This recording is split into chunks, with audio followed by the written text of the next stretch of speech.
જોજો માણસ મરી જતું હોય ને એને એમ થાય કે જાતા જાતા આપણે બધું સાચું કહી દઈએ.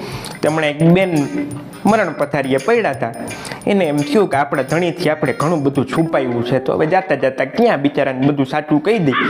તેના વરને આમ નજીક બોલાવીને કહે, જો આ મારો છેલ્લો સમય છે અને મારે તમારી આગળ કંઈ ખોટું બોલવું નથી. તમારા ઓલા 2 લાખ છે ને એ મેચ જોઈ રહ્યા હતા.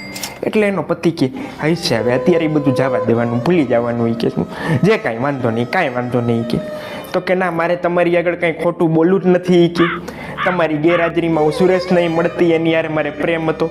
કાંઈ વાંધો નહીં, જવા દે તું, ભૂલી જવાનું બધું. હવે અત્યારે એવી કોઈ સમય નથી એવી કોઈ વાત કરવાનો શું.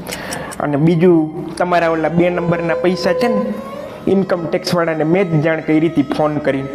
કાંઈ વાંધો નહીં મારી વાલી, જરાય ચિંતા તું કરમાં. કે કારણ કે તને કોફીમાં ઝેરે મેં જ આપ્યું છે.